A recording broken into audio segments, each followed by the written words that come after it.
Hello everyone.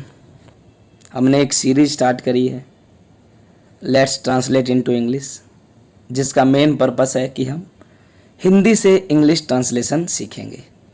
Day 1 की video आपने देखी, जिन्होंने नहीं देखी हो लिंक आपको मिल जाएगा डिस्क्रिप्शन में, आप जाके देख लें।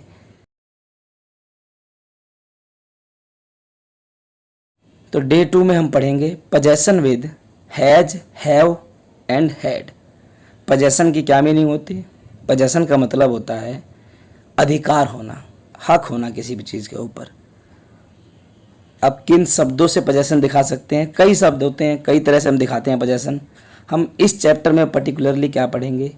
जब हम बोलते हैं मेरे पास एक कार है, या तुम्हारे पास मेरी पुस्तक है, या किसी के पास भी कुछ है, तो इन शब्दों से हम क्या दिखाना चाह रहे हैं कि मेरे पास एक कार है का मतलब यह है कि एक कार है जिस पे अधिकार, पोजेशन किसका है? मेरा है। तो इस टाइप के हम सेंटेंस बनाना सीखेंगे।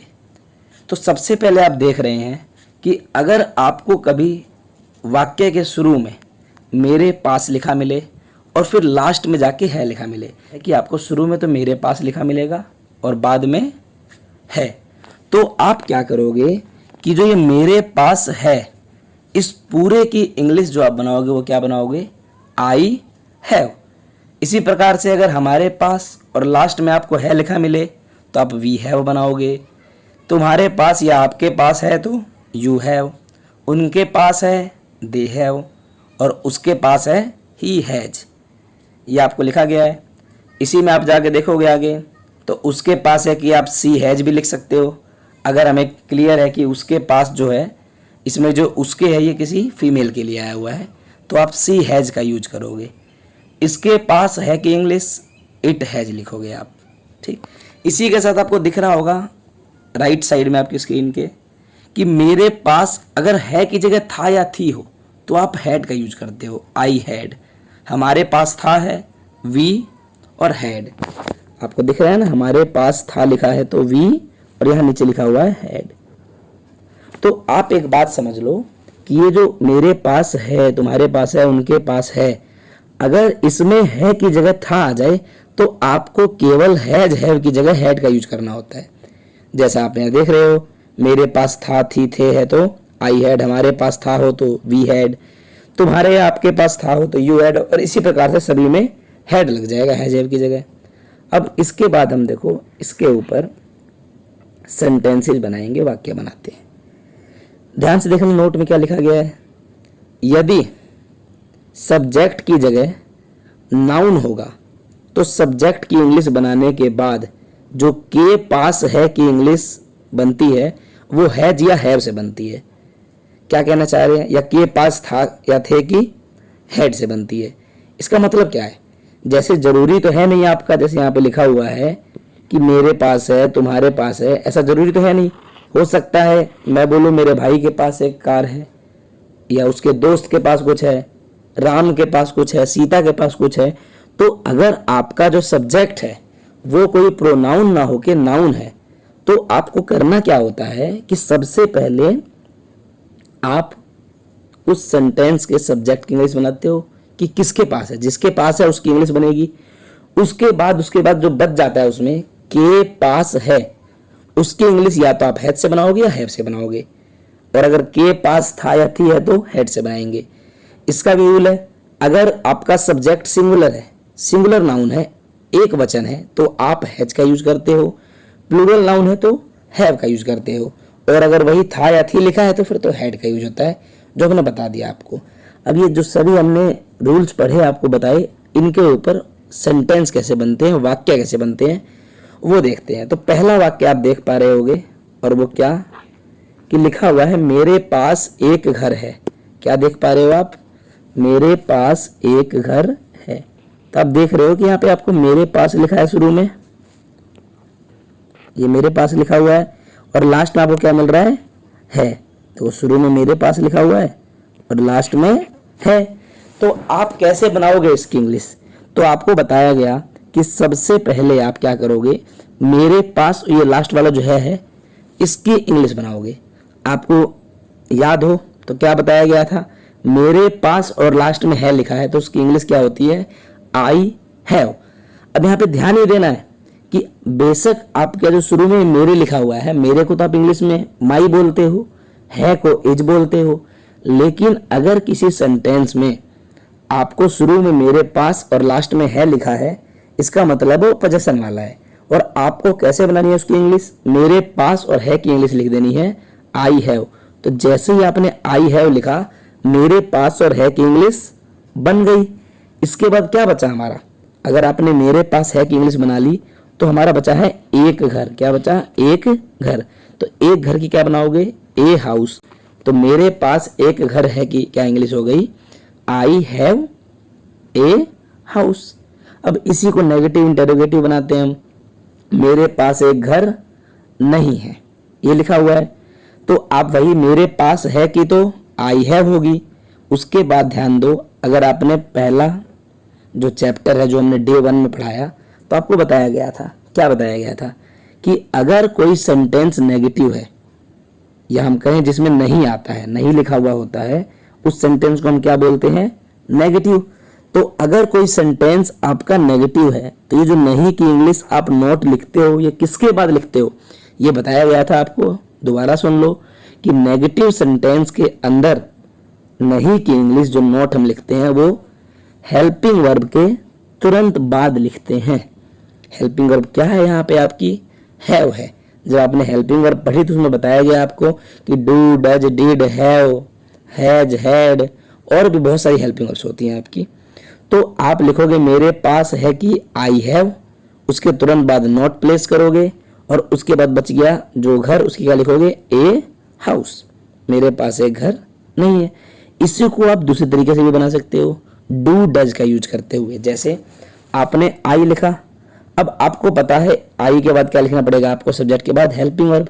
अब यहाँ पे आप क्या करो? डू या डज का यूज कर सकते हो। जैसे आई, यू और दे, वी के साथ क्या यूज करते हैं हम? डू का। और ही, सी, इट के साथ डज का। अगर कोई सिंगुलर नाउन है तो डज का, प्लूरल नाउन है तो डू का। तो I do not have a house. आप किसी भी तरीके से बना सकते हो, दोनों ही आप स्पोकन इंग्लिश में ठीक मानते हो। क्या मेरे पास एक घर है?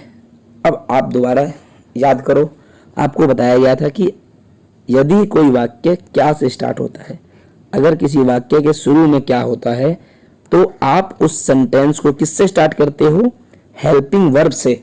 आपको बताया गया था ना कि यदि सेंटेंस क्या से शुरू हो तो आप हमेशा उसकी इंग्लिश बनाते वक्त भी पहले हेल्पिंग वर्ब का यूज करोगे। तो आप देखो, मेरे पास है वाले सेंटेंस में तो आई हैव लिखते हैं, हेल्पिंग वर्ब क्या होती है? हैव। तो आप हैव को आगे ले आओ, आई को बाद में लिख दो, हैव आई ए हाउस।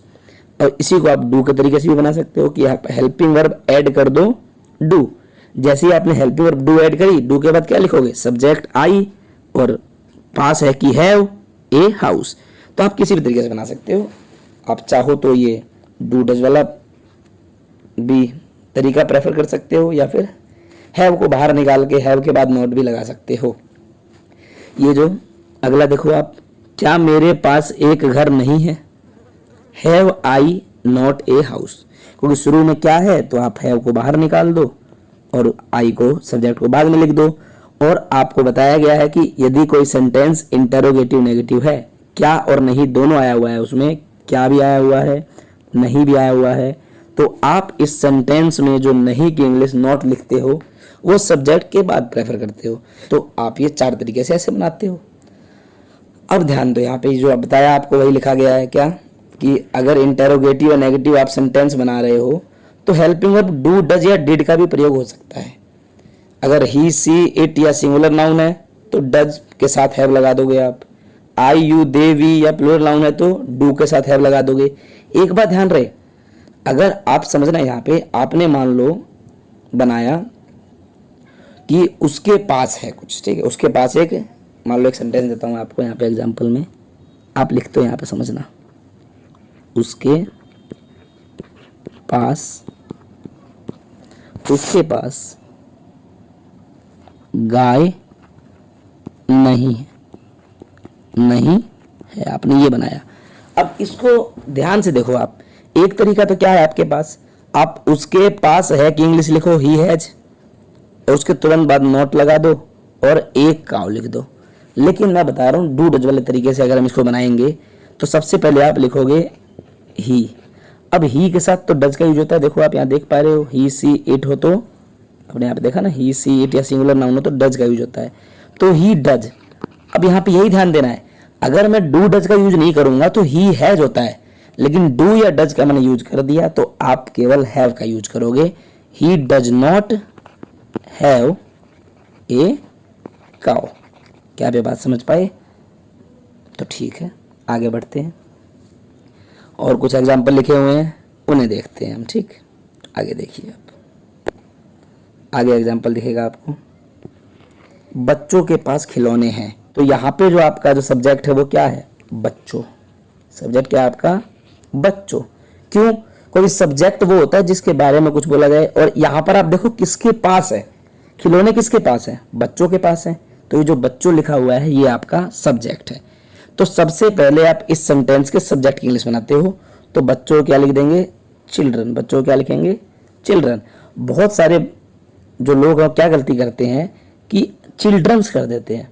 आपको ये पता होना चाहिए कि चिल्ड्रन अपने आप में ही एक प्लूरल नाउन है।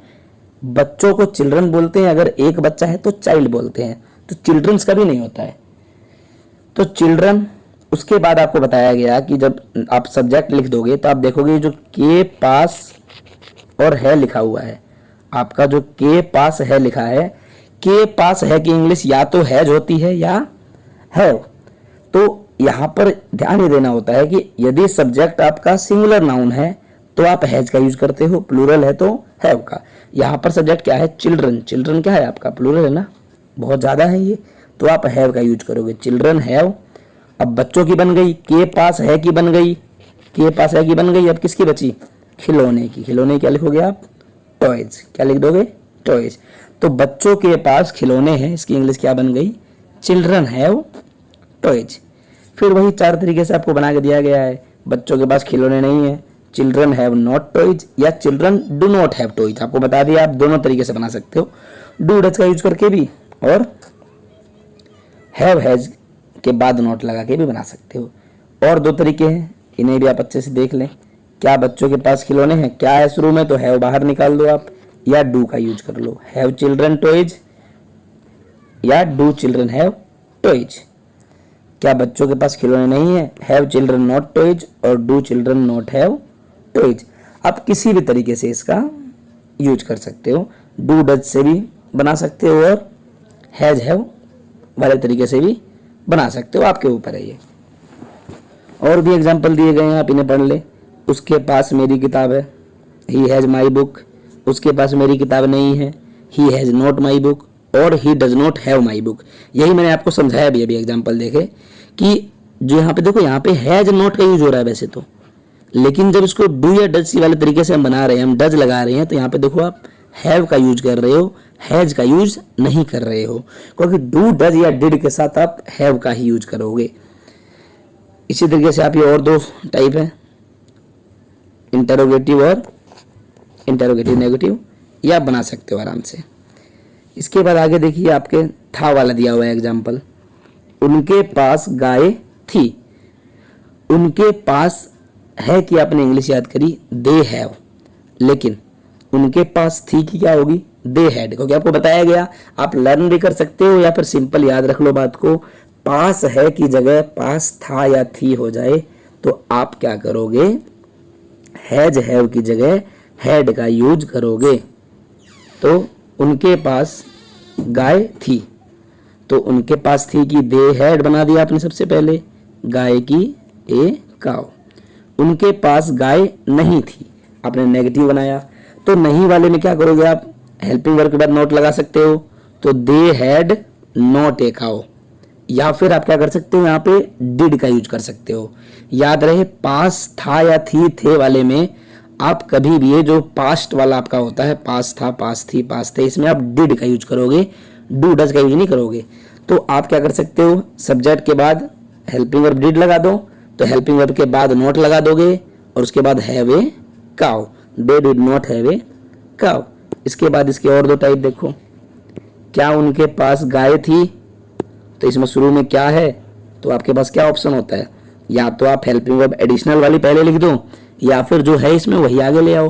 तो आप हैड आगे लाके हैड दे ए काउ बना सकते हो, या फिर डिड लगा दो अपनी तरफ से हेल्पिंग वर्ब, उसके बाद सब्जेक्ट और पास थी कि हैव ए काउ। याद रहे जब डिड का यूज हो रहा है तो हैड नहीं आ रहा है, हैव ही आएगा। क्या उनके पास गाय नहीं थी, had they not a cow, या फिर did they not have a cow. Simple है बिल्कुल, ये समझ गए आप। ठीक है, आगे बढ़ते हैं। अब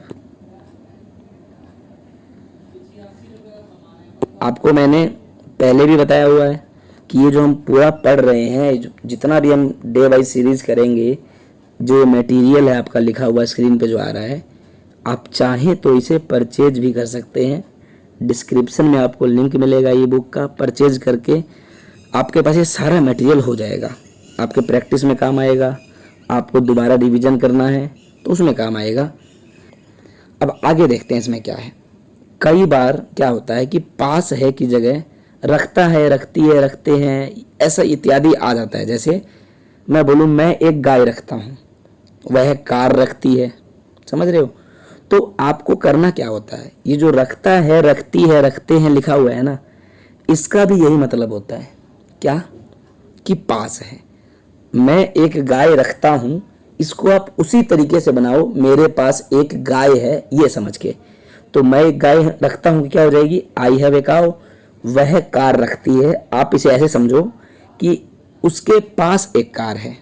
अब उसके पास एक कार है, क्या होगी, सी है। देखो यहाँ पे पता है आपको ये लड़की है, क्यों, क्योंकि आपने देख लिया रखती है लिखा है ना, तो आपको क्लियर हो गया कि ये जो बात हो रही है सब्जेक्ट की, ये क्या है, एक फीमेल है।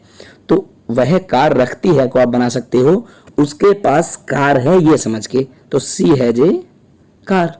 और कई बार ऐसा भी होता है कि लिखा मिलेगा मुझे घमंड है, या उसे समस्याएं हैं, लोगों को तकलीफें हैं। तो इस टाइप वाले भी जो वाक्य हैं, इनको भी आप कैसे बनाओगे, पास है समझते हुए। जैसे मुझे घमंड है लिखा है, तो आप इसे ऐसे समझो कि मेरे पास घमंड है, इसकी इंग्लिश बनाओ आप। तो मेरे पास घमंड है कि क्या बनाओगे आप, आई हैव प्राइड। मेरे पास है कि आई हैव और घमंड की प्राइड।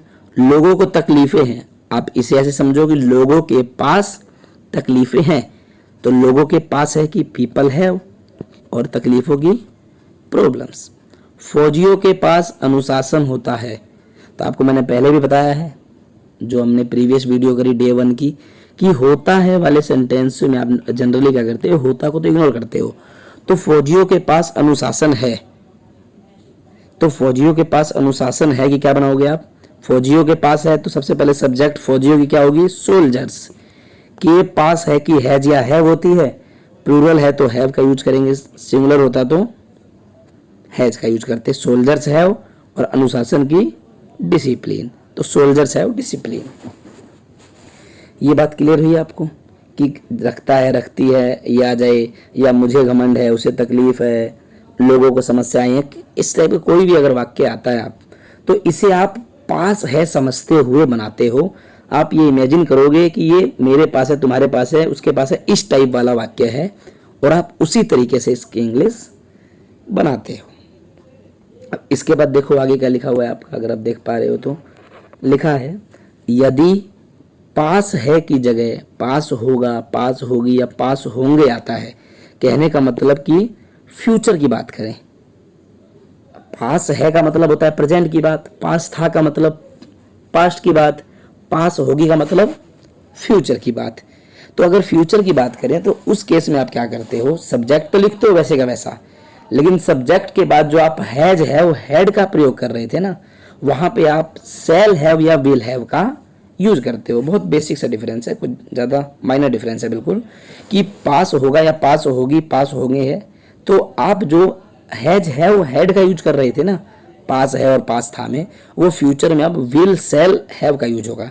याद रहे विल और शैल के साथ आप हैव का यूज करते हो, हैज का यूज नहीं होता है, चाहे आपका सब्जेक्ट कुछ भी हो।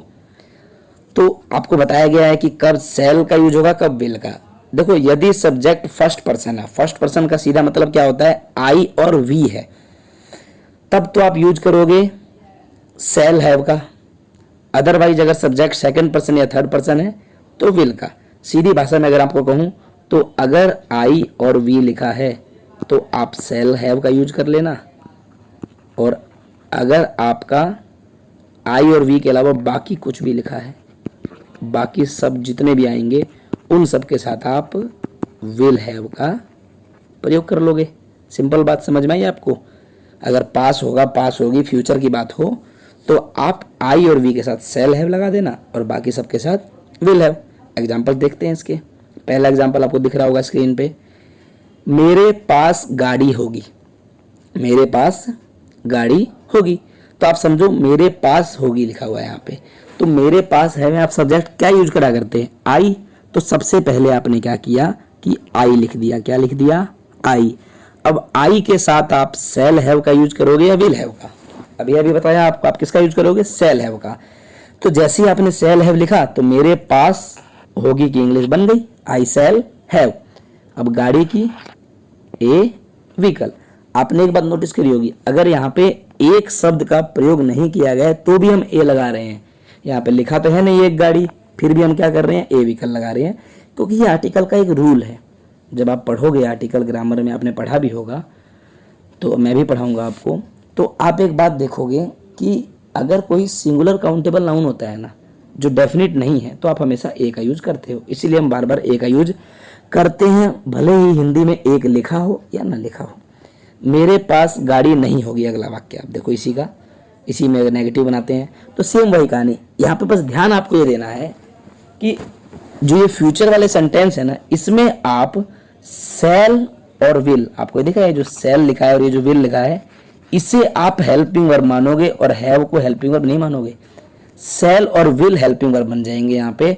तो जो आपने पढ़ा था कि नेगेटिव सेंटेंस में क्या चेंज आता है कि जो नॉट है वो हमेशा हेल्पिंग वर्ब के तुरंत बाद लिखा जाता है। तो आप क्या करोगे, आप इस हेल्पिंग वर्ब क्या है आपका में, आपका इस सेंटेंस में हेल्पिंग वर्ब क्या है, सेल। तो आप सेल के तुरंत बाद नॉट प्लेस कर दोगे। तो मेरे पास होगी कि आई सेल और नॉट हैव हो जाएगी, और गाड़ी की ए व्हीकल। क्या मेरे पास एक गाड़ी होगी?